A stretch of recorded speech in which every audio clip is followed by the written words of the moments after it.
Are we alone in the universe? This age-old question is yielding some provocative new answers.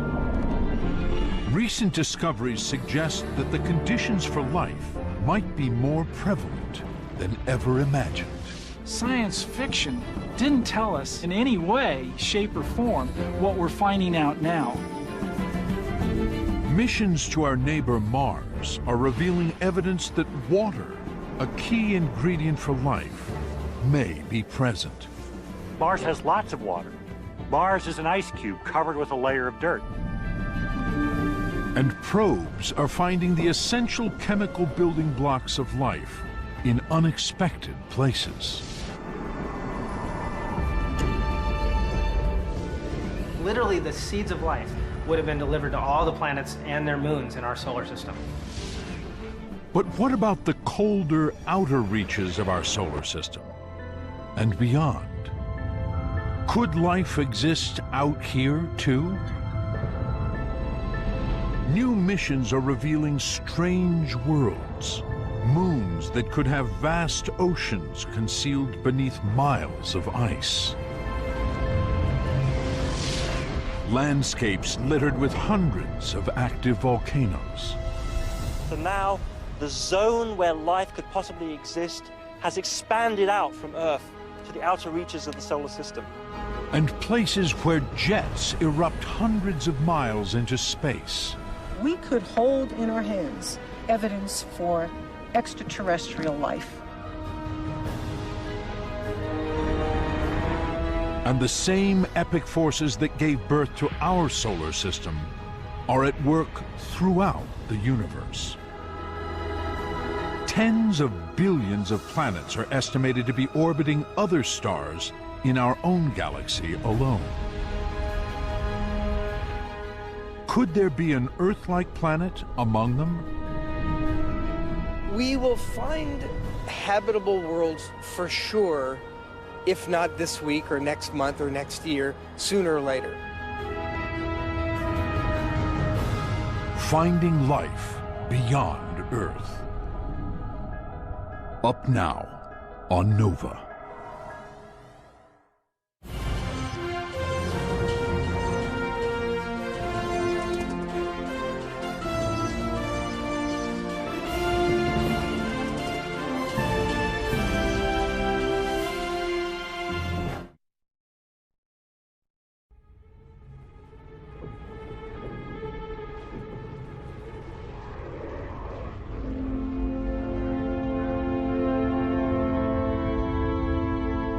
The possibility of life beyond Earth is a tantalizing idea, long prompting our species to wonder if there are other worlds where life exists.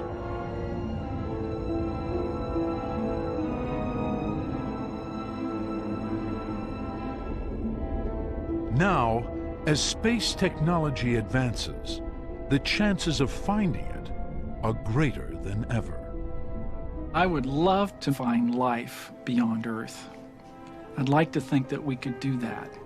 And I'd like to think that we could do that in the next several years. The search focuses on three key ingredients. The first one is life's basic chemical building blocks, made from simple elements found in the cloud of gas and dust that gave birth to all the planets and moons. These chemicals were possibly delivered throughout the solar system billions of years ago by comets and asteroids.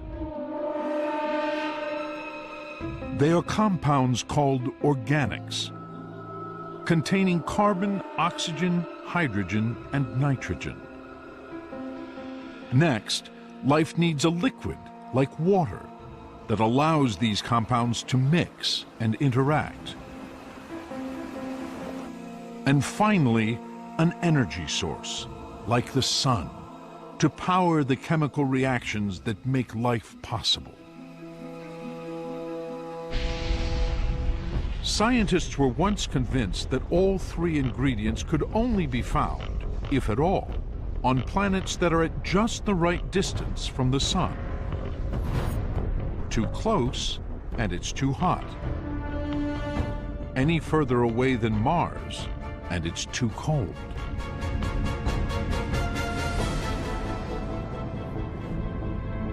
But now, missions to the outer solar system are calling this assumption into question.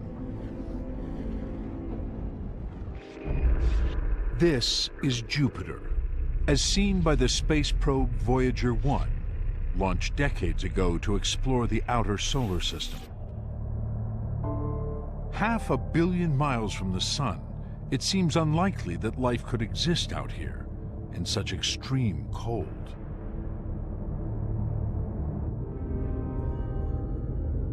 Voyager approaches Io, one of Jupiter's more than 60 moons, orbiting in the shadow of the gas giant.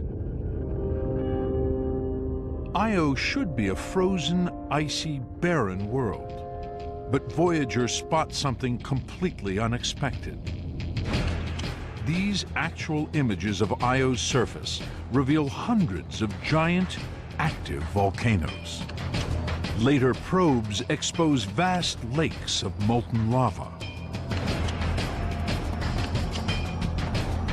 On Earth, volcanic activity is driven by heat in the interior. But Io is so small that it should have cooled down billions of years ago. There must be another source of energy inside the moon. The discovery of active volcanism on Io was one of the greatest discoveries of planetary science.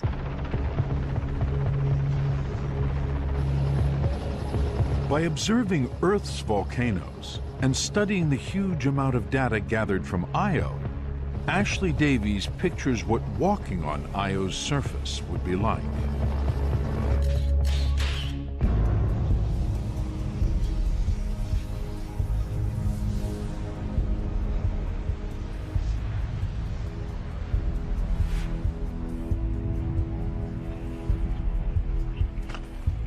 Walking across the surface of Io, it's a very, very hostile environment. It's either very, very cold, or it's very, very hot where there's volcanic activity taking place. And of course, there's no atmosphere. There'd be a bounce in your step because the gravity of Io is about the same on the moon, 1/6 of the Earth. You could feel the crunch underfoot as you head from one volcano to another across these vast plains. Well, here we are in the middle of a vast lava flow field. It's dark, it's quite hot. This is comprised of lava flows that have erupted from one of Io's many volcanoes, like that one over there. The probe New Horizons flies past Io. It takes this photograph of an enormous eruption from a volcano called Tvashtar. A vast plume of sulfur shoots 200 miles into space. These actual images reveal the plume as it spreads out and rains back to the surface. On Io, we see these large volcanic eruptions. The gases that are coming out of the lava blast this material high into space, into the vacuum of space. It's very, very spectacular.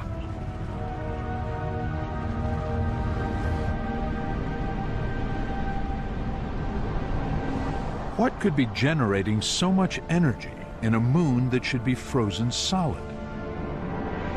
And where is the power coming from?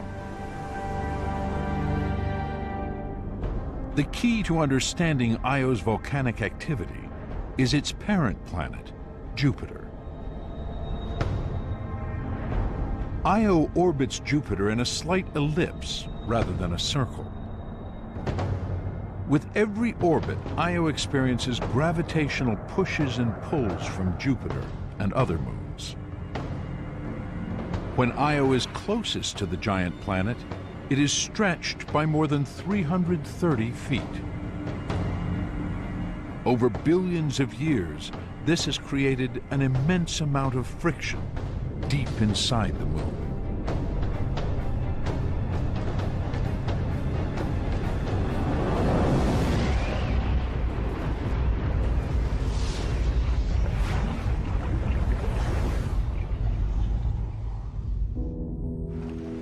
this continual flexing of the satellite, it's like bending a piece of metal. It heats up. And this is the ultimate source of Io's volcanic energy and its volcanic heart. The powerful tidal force generated by the massive gravitational pull of Jupiter creates an alternate source of energy far from the warmth of the sun. A source of energy that could, in principle, support life. What's so important about Io is that it moves our perceptions away from a habitable zone around the sun where energy is just derived completely from the sun. So now the zone where life could possibly exist has expanded out from Earth to the outer reaches of the solar system. But the chances of life existing on Io itself are slim. Even though it has an energy source and could have the right chemical building blocks, possibly delivered by comets and asteroids billions of years ago, scientists have not yet detected the third key ingredient, a liquid like water. But Io is not the only moon circling Jupiter. NASA's unmanned space probe Galileo flies by the next moon out, Europa. It passed by Europa 12 times, and only 12 times. Virtually everything we know about Europa is from those 12 passes, and each and every one of them has excited us beyond belief. Slightly smaller than our own moon, Europa is covered with ice. Data collected by Galileo shows that the surface is minus 260 degrees Fahrenheit, surely hostile to life. But as the probe gets closer, it takes these images. A mysterious network of dark cracks is etched into Europa's icy surface. We see places where very clearly the ice has cracked and two sides have spread apart. Material has come up and frozen in the middle to fill the gap. In addition to the dark cracks, the probe also reveals vast, jagged areas of ice that appear to have melted, broken apart, and frozen back together again. There's something very dramatic happening to destroy the existing surface there. To an expert eye, it's a familiar pattern. Sea ice found on Earth looks very similar. Then, Galileo takes readings of Europa's magnetic field. These indicate an electric current flowing inside, consistent with an ocean of salty liquid water. It's very hard to get that pattern without having an ocean underneath the ice. The magnetic field data suggests that miles down, beneath Europa's icy surface, there is an ocean that could be 60 miles deep.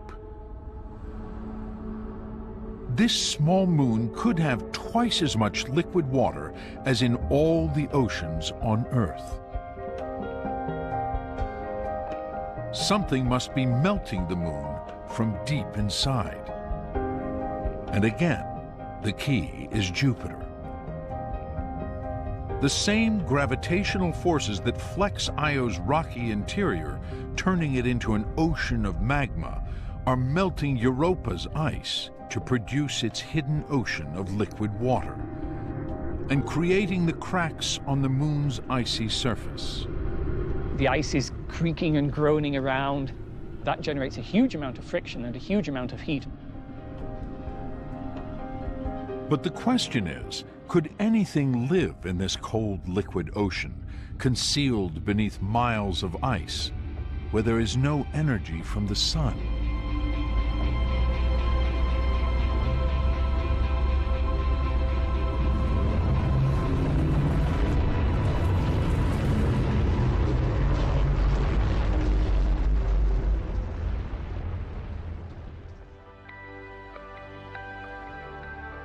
To find out, biologist Tim Shank explores the oceans here on Earth that most resemble Europa's icy depths. 200 miles from the North Pole, Tim sends robots to search for life. 12,000 feet beneath the Arctic ice sheets, where the sunlight never reaches. Exploring the deep Arctic Ocean is not unlike exploring another planetary body in our solar system. You have to deal with immense pressures, temperatures, extremes where life might exist. Here, volcanic activity is pushing apart the sea floor. Scientists believe that something similar may be at work under the ocean on Europa. We believe it has a rocky core. That rocky core is under tidal forces and influences, and it's flexing also, just as the rest of the planet does. And that heat has got to go somewhere. On the restless floor of the Arctic Ocean, Tim's robots discover evidence of an extremely hostile environment. Volcanic vents are spewing out water that is superheated to 700 degrees and laden with toxic chemicals like hydrogen sulfide.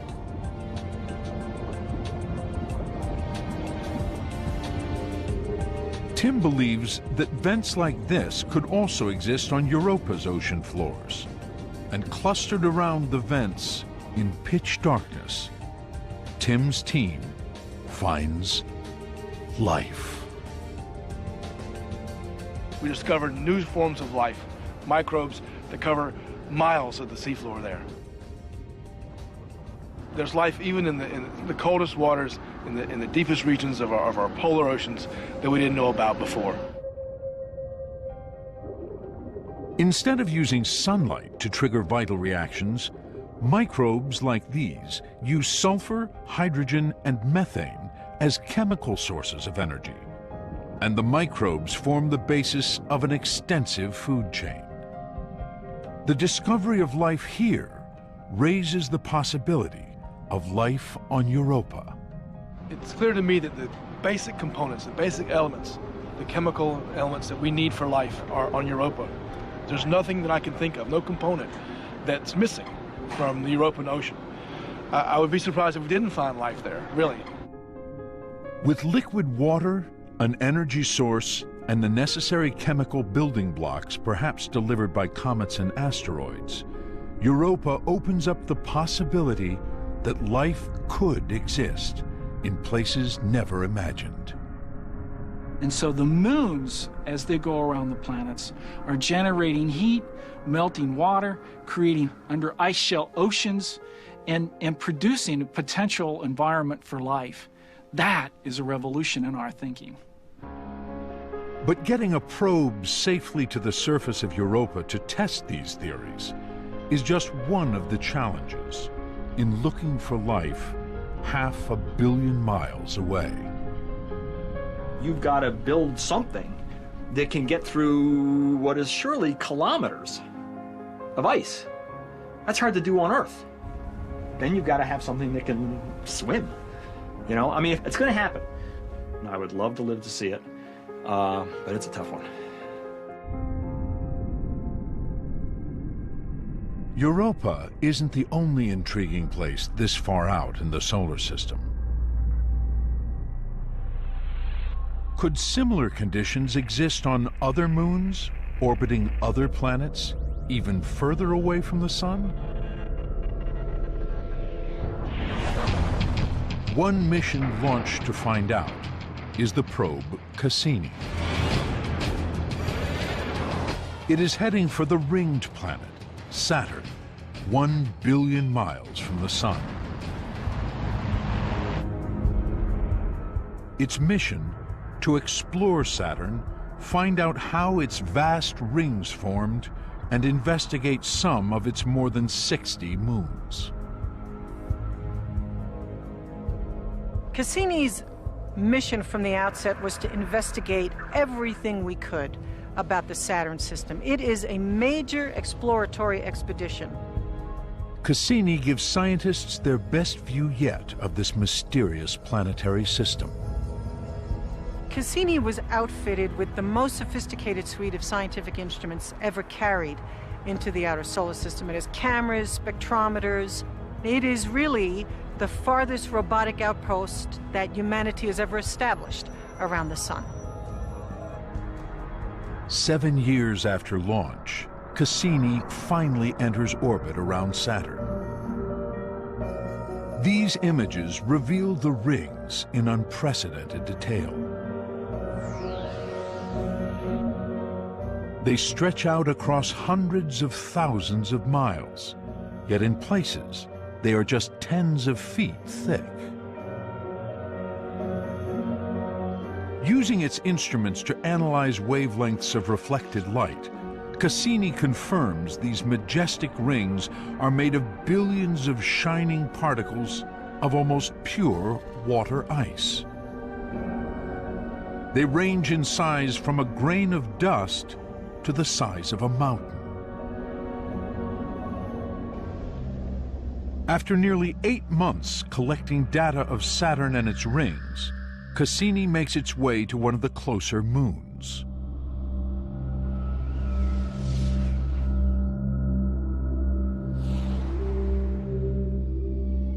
This tiny ball of ice, only 300 miles across, is Enceladus.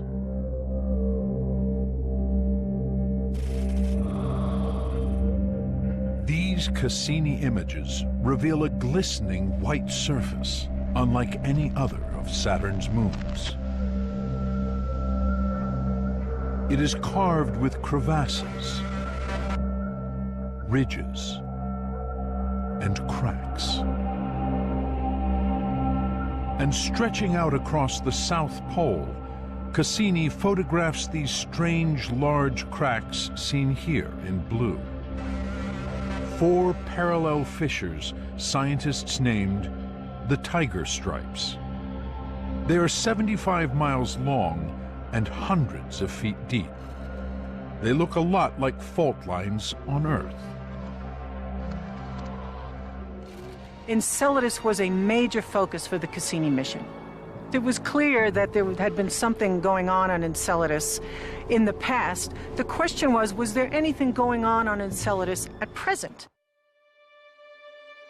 On another flyby, Cassini's thermal imaging sensors reveal something unexpected. At the South Pole, the Tiger Stripes should be colder than the rest of the moon, but they are radiating heat. Though still a frigid minus 120 degrees, the cracks are more than 200 degrees warmer than most of the moon. Then, as Cassini changes its orientation, it sees Enceladus, silhouetted by the sun. And vast jets of ice erupting into space.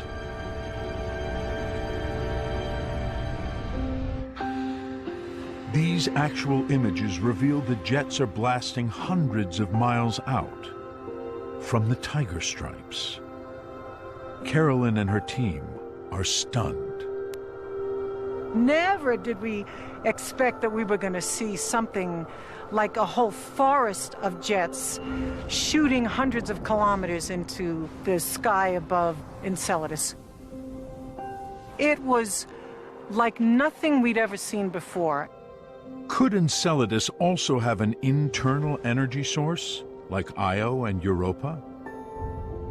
Scientists believe that when Enceladus orbits the massive Saturn, friction from gravitational forces causes it to heat up, melting ice in the moon's interior in the same way as on Europa.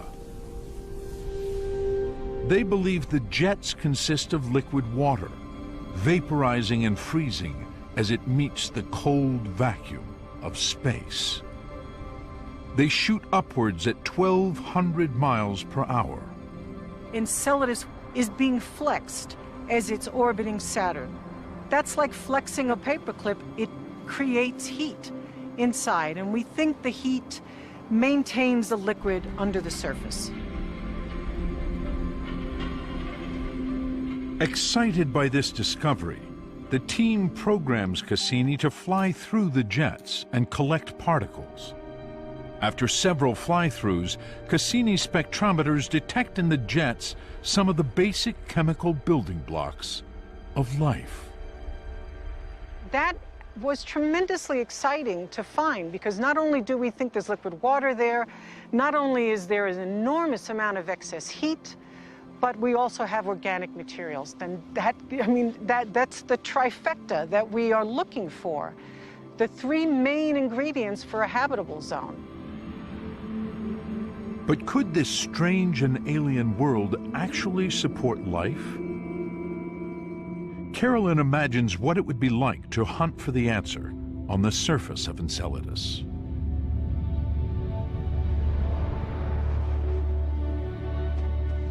Walking on the surface of Enceladus, as you approach the tiger stripe fractures, you would first encounter a region that is continually blanketed in snow. The sky is inky black. Walking is like floating, has very little gravity. If we have the sun at our back, we wouldn't see anything. But if we put ourselves in the right geometry, looking in the direction of the sun, then suddenly we see something that I think would be the greatest spectacle this solar system has to offer. Giant ghostly fountains shooting skyward, fine, sparkly, icy crystals, most of which eventually fall back down and coat the surface in a blanket of snow. If we are correct that the jets of Enceladus derive from pockets of liquid water in which life might have gotten started, a scoop full of Enceladan snow just might contain the remains of microscopic living organisms.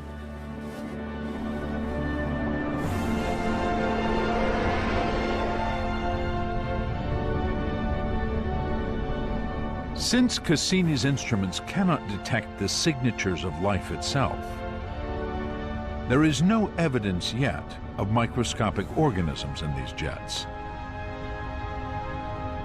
But the discovery makes Enceladus a prime candidate for future missions.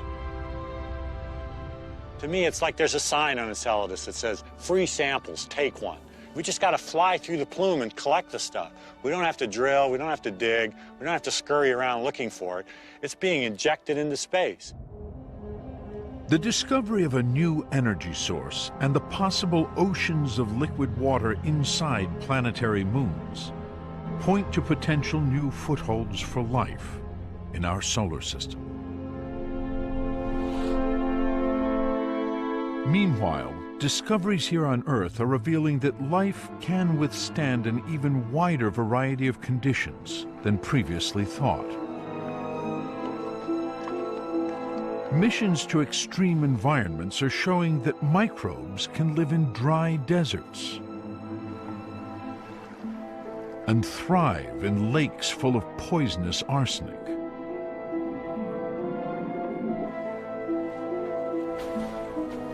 Bacteria survive in slimy colonies on cave walls dripping with sulfuric acid, living off noxious hydrogen sulfide gas.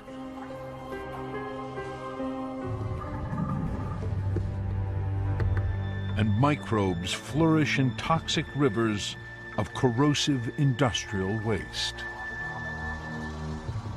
We now know it's possible for microorganisms to exist in these large acidic and even poisonous regions.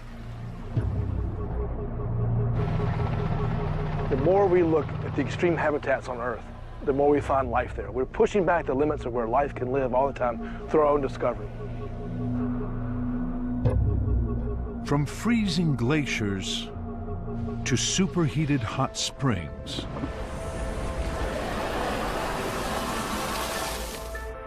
from high deserts blasted by ultraviolet radiation to deep mines miles underground and ocean trenches where sunlight never penetrates, scientists are discovering that life finds a way to adapt and thrive. life on Earth can exist in many extreme environments, and it can do many remarkable things. And we're learning more every day about how flexible and remarkable life on Earth really is. So could environments on other worlds previously thought too harsh for life be worth a second look? We really got to put ourselves out there in terms of thinking what the possibilities are. When we first started looking for life on other worlds, we were looking for Earth-like conditions. Okay, well, we got to have water, got to have an energy source, got to have carbon. But to me, the number one question, the big question is there another type of life on another world somewhere in our solar system? So Chris wants to know if life could develop in new ways, perhaps even using different kinds of chemistry, then could even the most inhospitable places offer surprising new footholds for life? One such place is one of Saturn's moons, visited by the space probe Cassini, Saturn's largest moon, Titan. Cassini detects organic building blocks in the atmosphere, and the spacecraft's radar reveals something mysterious beneath clouds at the South Pole. It looks like a lake of water. Further flybys reveal it's just one of hundreds scattered across both the North and South Poles.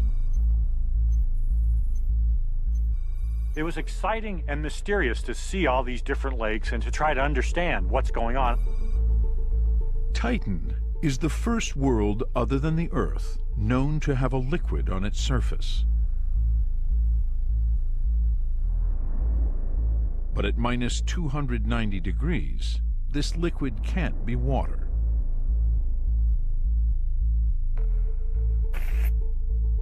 Analysis of infrared light reflected off the lakes reveals that they are filled with super-chilled liquid methane and ethane.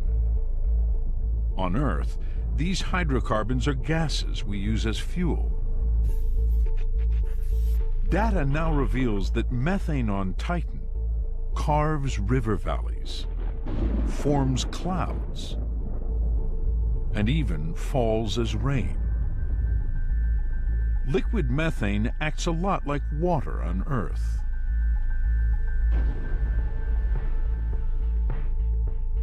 But could it act the way water does, as an essential foundation for life, allowing organic molecules to dissolve, mix, and interact?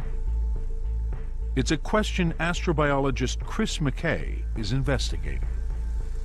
Our general theory of life, based on one example on Earth, is that we need a liquid.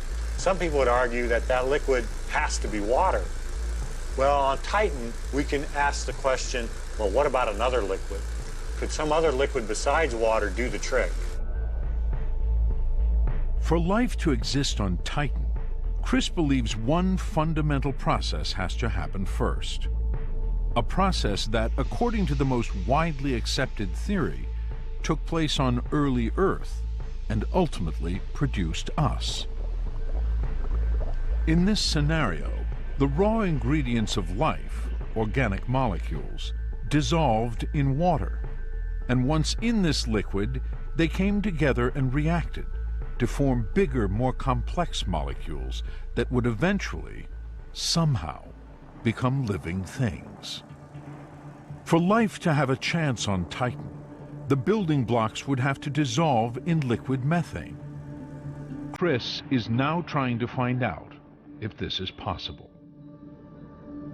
He first has to replicate the organic building blocks that Cassini's instruments detected high in Titan's atmosphere. Simulating an energy source, Chris fires an electric spark that hits gases inside the test tube that are known to exist on Titan. This creates organic molecules similar to those in Titan's atmosphere. The brown residue at the bottom of the tube. And we trigger the same reactions in the flask And as a result, we produce the same kind of solid organic material in the flask that is being produced in Titan's atmosphere. Then, Chris recreates Titan's remarkable lakes. He fills the test tube with methane gas and then cools it below minus 290 degrees using liquid nitrogen. Now the methane liquefies, just as it does on Titan's frigid surface. So in the flask, we'll have a miniature little lake, a little puddle of liquid methane swirling around in that organic material. Will anything dissolve in that organic material? That's the question. And will that, over time, build up organic complexity? Could it be the start of what could be another type of life? No one knows exactly how life gets started. But the question Chris is interested in is, can organic compounds dissolve in liquids like methane? If so, it would suggest that even at extremely cold temperatures, the chemistry needed for life could be possible in liquids other than water. We know that there's conditions there that maintain liquid, there's energy sources, there's organic material, there's nutrients, there's an environment that may be suitable for life. But if there's life there, it's going to be completely different than anything we have on Earth. Chris's experiment is one step toward understanding whether there could be life on Titan.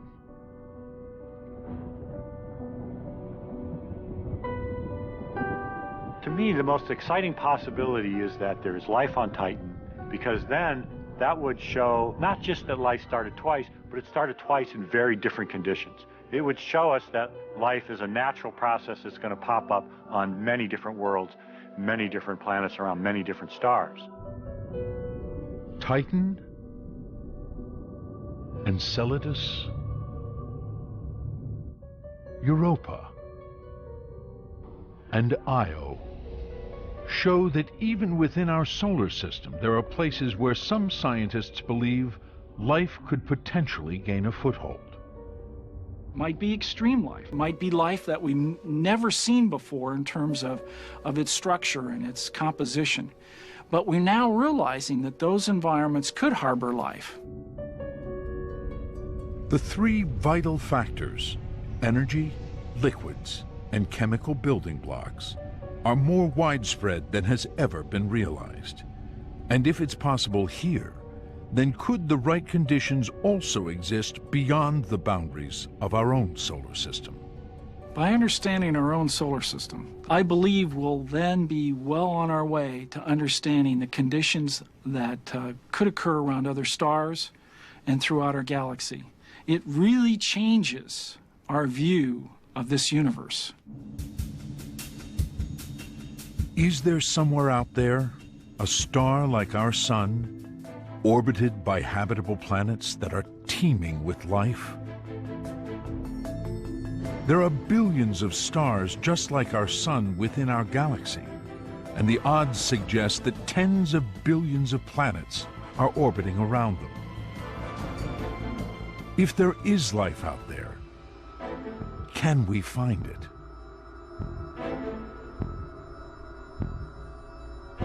Astronomer Mario Livio is at the forefront of the search.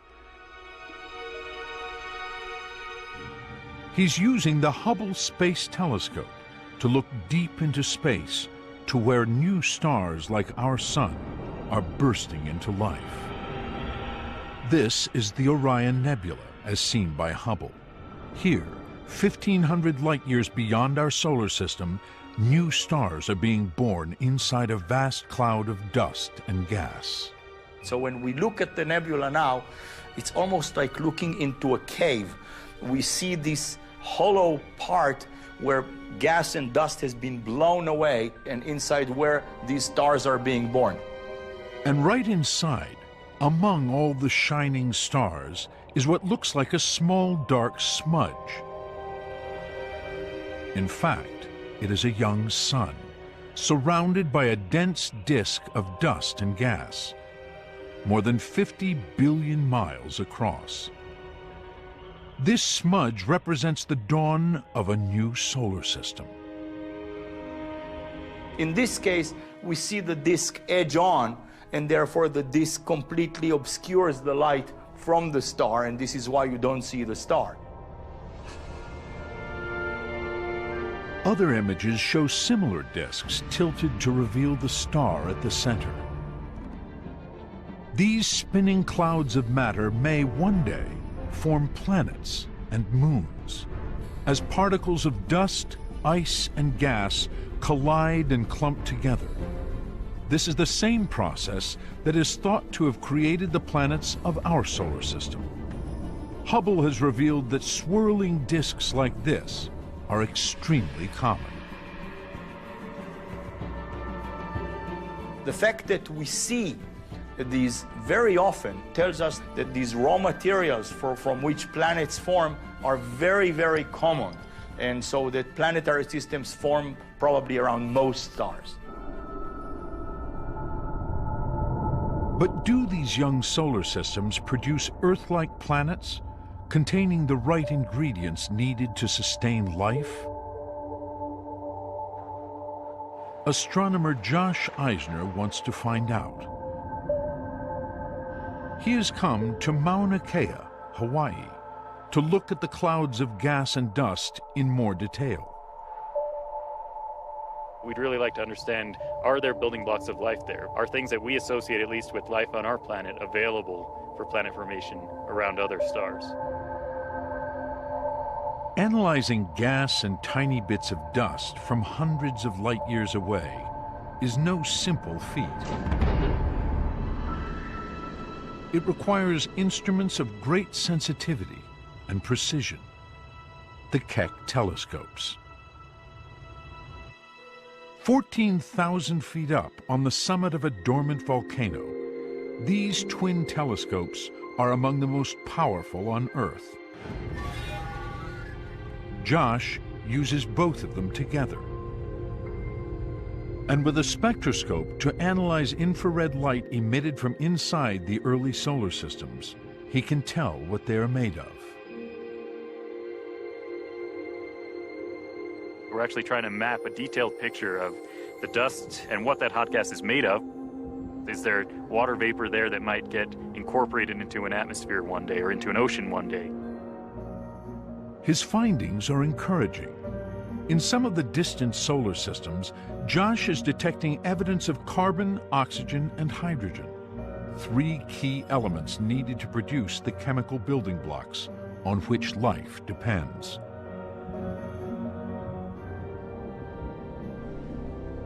Even more intriguing is that in some disks, those ingredients also appear to be at the right distance from their stars to form planets with Earth-like qualities.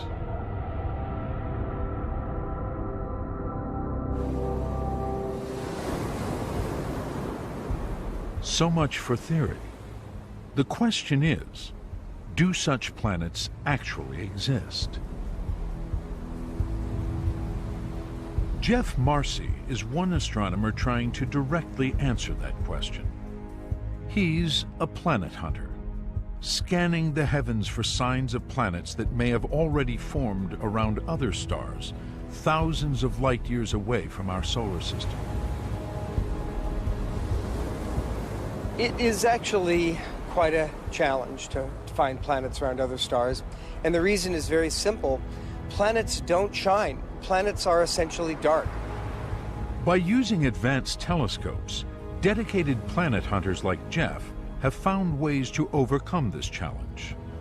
If you watch a star, it ought to have the same brightness all the time, 24/7. But if there's a planet orbiting that star, when the planet crosses in front of the star, the planet will block a little of the starlight, and you'll see the star dim a tiny amount every time the planet crosses in front, over and over in a repeated way. And marvelously, you can learn the size of the planet, because the bigger the planet is, the more light from the star it blocks. And so we learn an enormous amount of information about these planets just by watching stars dim. Not surprisingly, Most of the planets astronomers have found this way are giant ones that block a lot of starlight. By also observing the gravitational pull they have on their stars, Jeff calculates that most of these giant planets are made of gas and are unlikely to be habitable.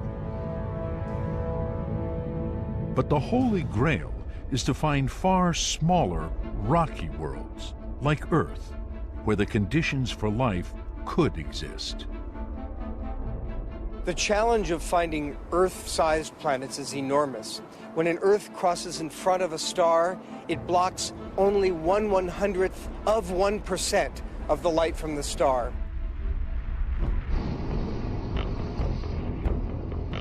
The Kepler Space Telescope is designed to detect this subtle dimming.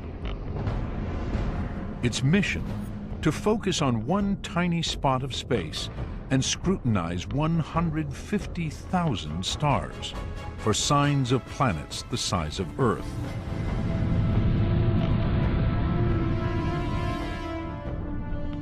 Sensitive enough to detect minute dips in a star's light, Kepler is already producing mountains of data, and thousands of new planet candidates are being discovered.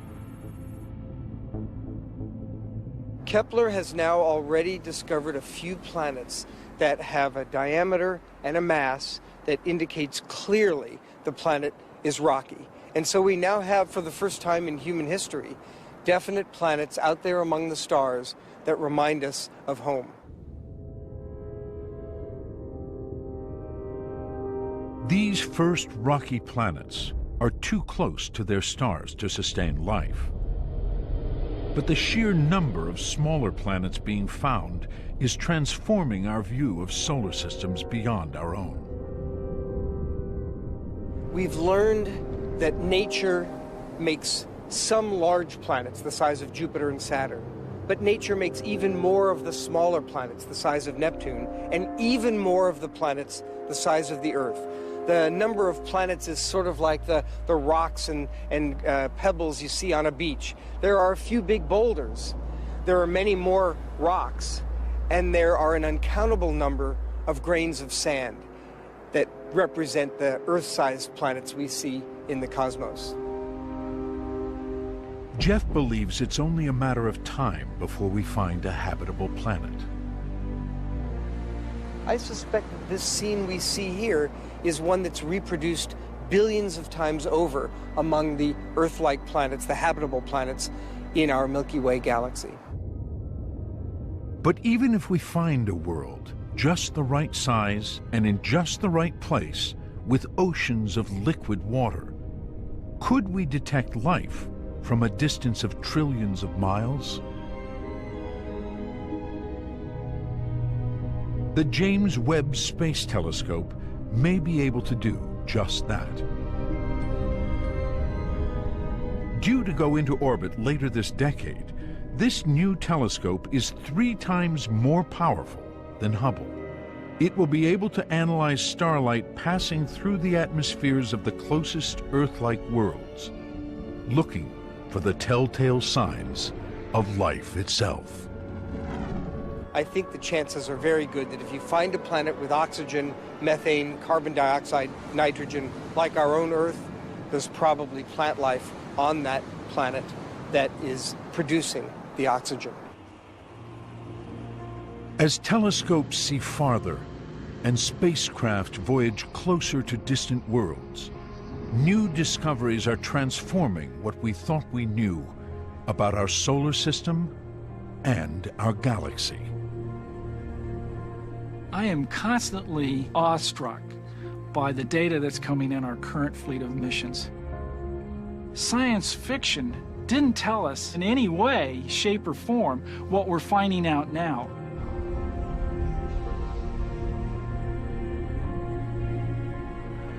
Years from now, people are going to look back on this as being the golden age of exploration of the solar system. You can only go someplace for the first time once, right? And we're doing that now. Scientists are finding organic molecules, the raw ingredients that life needs to take hold, in our solar system and beyond. I think we'd be naive to think that this chemistry and life here on Earth is the only place that's happening in the universe. I mean, the fact is we've got billions of galaxies, trillions of star-forming environments that probably have the same chemistry going on.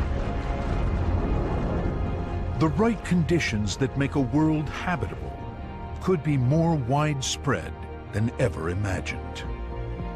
All of this leads us to think that life should be an easy start on another world. And the same forces of nature that forged life here could be playing out elsewhere in our galaxy. A lovely exercise for everyone to do is to look up into the night sky, look at the twinkling lights, and realize that those stars, by and large, all have planets. And that's just our galaxy.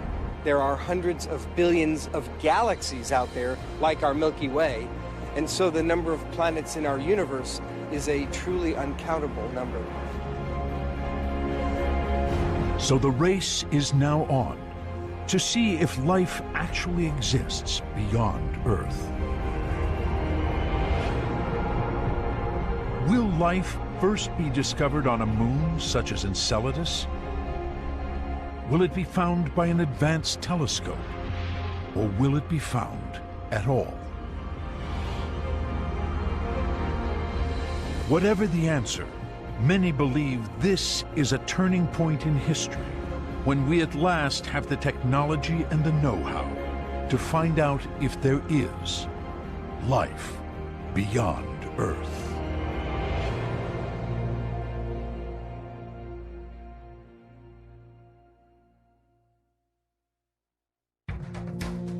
The exploration continues on NOVA's website, where you can watch any part of this program again.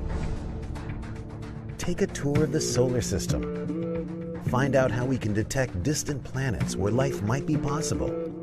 And dig deeper into space and flight. With expert interviews, interactives, video clips, and more.